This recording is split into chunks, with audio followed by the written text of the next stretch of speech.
სახელითა მამისათა და ძისათა და წმინდისა სულისათა.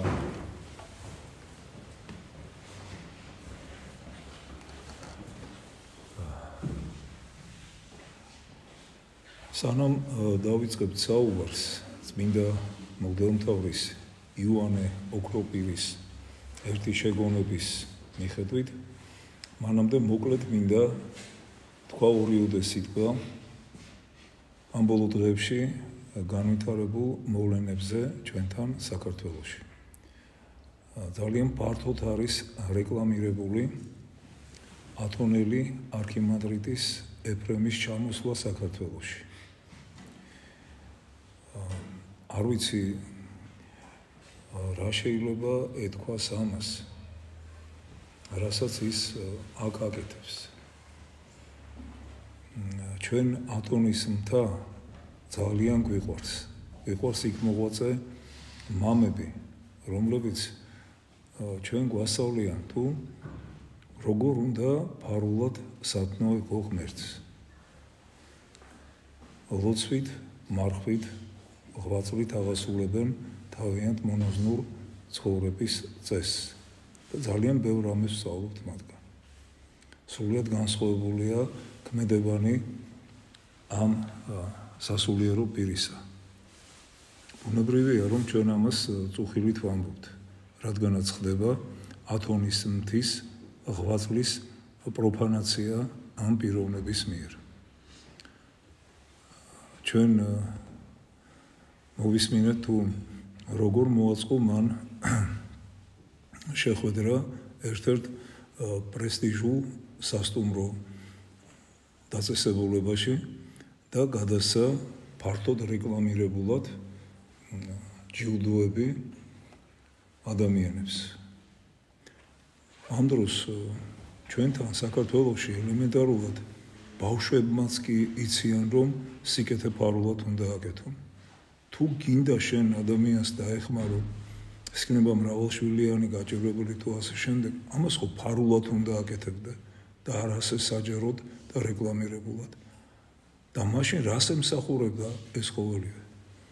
თუ ჩვენ ამ ყველა ტრადიციების, ისტორიის, სულიერი ცხოვრების მქონე ხალხმა საქართველოში არ ვიცით თუ რას ნიშნავს ქველის მოქმედება და კეთილი საქმეები.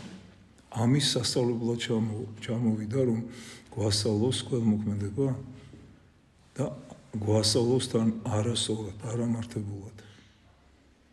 და ამასთან ერთად კიდევ ჩვენ არერთხელ გვისაუბრია მის შესახებ, მისი ქმედებების შესახებ, კერძოდ მის დამოკიდებულებაზე სქიზმატურ განხეთქილებაში მყოფ დაჯგუფებასთან მიმართებაში. მან მისცა უფლება თავის მონასტერში განხეთქილებაში მყოფ ადამიანებს, რომ საღვთო ლიტურგია აღესრულებინათ. ის მათთან არის ერთობაში. უკვე შეიძლება ითქვას, რომ არც ფარულ ერთობაში, არამედ უკვე ამას ყველა ხვდება, ყველა იცის ამის შესახებ და ამის შესახებ ჩვენც გვისაუბრია და აღარ გავაგრძელებ ამაზე საუბარს. რა თქმა უნდა, მე არაფერი პირადული მასთან ამ პიროვნებასთან მიმართებაში არ მაქვს. ჩემი წუხილი იმაში მდგომარეობს, რომ ძალიან ბევრი ქართველი, მათ შორის სასულიერო პირი, ვერ ხვდება, რომ ამ ადამიანთან არანაირი ურთიერთობა არ უნდა ჰქონდეს. მისგან ჩვენ ვერაფერს ვერ ვისწავლით სულისთვის სასარგებლოს. პირიქით, მან უნდა ისწავლოს არაერთი ჩვენი არა მარტო სასულიერო პირისაგან, არამედ ერისკაცისგანაც კი. თუნდაც ეს ღვაწლი ქრისტიანული ფარულად სიკეთის ხმა. ამითი დავამთავრებ ამ პიროვნებაზე საუბარს. შეგონება სათნოებათა მოღვაწეობისათვის. წმინდა მღვდელმთავარი იოანე ოქროპირი.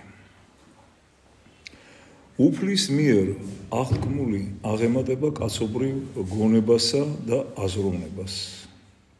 ის დაგპირდა დაიგრძელობას და ყველა სიკეთის ტკბობას არა ოდენ ამ ცხოვრებაში, არამედ სააქაოდან განსვლისა და სხეულთა დაშლის მერეთს. უფალმა გვითხრა, რომ მათ მტვრად და ფერფლად ქცეულთ, აღადგენს და დიდებაში დაამკვიდრებს. პავლეს სიტყვებია: ჯერ არს ღრცნილისა ამის შემოსად უხსნელებაი და მოკვდავისა ამის შემოსად უკვდავებისაი. უფალი გვპირდება სხეულთა აღდგომის შემდგომ სასუფეველის სიამეთა ბოძებას, წმინდანებთან ერთობას, დაუსრულებელ მოსვენებასა და იმ აღუწერელ სიკეთეს, რაც თვალმან არა იხილა და ყურს არა ესმა და გულსა კაცისასა არა მოუხდა. ხედავ, რაოდენ დიდია უფლის აღთქმათა უპირატესობა. ხვდები ნიჩთა დიდებულებას, ვიფიქროთ ამაზე და რა კი ვიცით აღმთქმელის უტყუარობა, ბეჯითად განვემზადოთ სათნოებითი მოღვაწეობისათვის, რათა შევძოლოთ ჩვენთვის აღთქმული სიკეთით დატკბობა, ჩვენს ცხოვრებას და ესოდენ დიდი სიკეთეებით დატკბობას, ნუ ვამჯობინებთ წარმავალ სიამეებს. ნუ ვიმსჯელებთ სათნოების სიმძიმეებზე, ვიფიქროთ სარგებელზე, ყურადღება მივაქციოთ არა ღატაკებისათვის გაღებულ ფულად დანახარწს, არამედ მის შედეგებს. თესლის შემგროვებელნი მას დიდი კმაყოფილებით მიმოაბნევენ მიწაზე, რა კი მათ კეთილი იმედებით ახსავსეთ უკვე წინასწარ წარმოდგენილი აქვთ მარცვლით დამძიმებული თავთავები. მას გაცილებით მეტი სიხარული და აღფრთოვანება ხმართებთ სულიერი თესლის მთესლად, რადგანაც რასაც დათესენ ამ ქვეყნად მოიმკიან ზეცად. ადამიანები ფულის გაცემით იღებენ ცოდვათა მიტევებას, იძენენ სასუების წინს და სააქაოში მოწყალების გაცემით განიმზადებენ მარადიულ განსასვენებელსა და წმინდანებთან თანაცხოვრებას. და თუ ავირჩევთ წმინდად ცხოვრებას, აღარ შეგვაშფოთებს ის, რომ სათნოება განუყოფელია მძიმე შრომისაგან, რომ ქალწულება ითხოვს უდიდეს ღვაწლს, სანაცვლოდ კი ვიფიქრებთ მემკვიდრეობაზე, რაც სამომავლოდ მოგვეცემა. ნიადაგ ვიმსჯელოთ ამაზე და მოვთოკოთ ბოროტ სურვილთა მოძალება, ვძლიოთ ხორცის ლტოლვა და შრომის სიმძიმე შევიმსუბუქოთ სარგებლით მიღების წასულებით, სიკეთის შეძენის იმედი, რაც კაც აშკარა საფრთხესთან შეხვედრასაც კი აბედინებს. მით უფრო დაგვეხმარება სათნოებით მოღვაწეობასთან დაკავშირებული სირთულეების ახოვნად დასაძლევად. თუ გაიაზრებ, რომ ხანმოკლე მოღვაწეობით და ქალწულების ლამპრის ჩაუქრობელად შეიძლება ღირს იქმნა სამომავლო და სანეტარო ცხოვრებაში შესვლისა და უფალთან, სიძესთან და ზეციურ სასუფეველში დამკვიდრებისა, თუ კი გექნება ანთებული ლამპრები საკმარისი ზეთით, ანუ კეთილი საქმეებით, იოლად გაუძლებ ყოველგვარ სიმძიმეს. გავიხსენოთ ნეტარი პავლეს მიერ ნათქვამიც: მშვიდობასა შეუდექით და ყოველთა თანა და სიწმინდესა, რომლისა თვინიერ ვერვინ იხილოს უფალი. ხედავ, როგორ აერთიანებს მოციქული მშვიდობასა და სიწმინდეს. ითხოვს არა მხოლოდ სხეულის სისუფთავეს, არამედ სიმშვიდესაც. ერთმანეთის გვერდით ახსენებს ერთსაც და მეორესაც, რათა მტკიცედ შევიგნოთ ორივე, რათა გულის სიტყვებიც მოვითოკოთ და არც ნებისმიერი ლტოლვა თუ შფოთვა გავიკაროთ, არამედ ვიცხოვროთ წყნარად და უშფოთველად, რომ ყველას მშვიდობით მოვეპყრათ.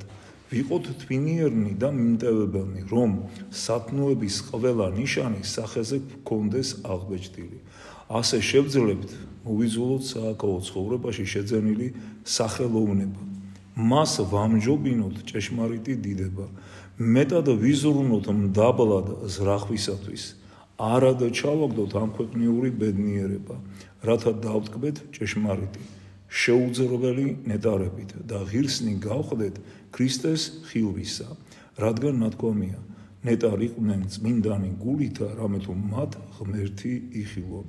მას განვიწმინდოთ სინდისი და გულმოდგინეთ ვიზრუნოთ ჩვენი ცხოვრების მოსაწესრიგებლად, რათა ეს წუთი სოფელი ყოველგვარ საქმეებათა აღსრულებით განვლოთ და სააქაო ღვაწლისათვის სამომავლო ცხოვრებაშიც გვერგოს ჯილდო.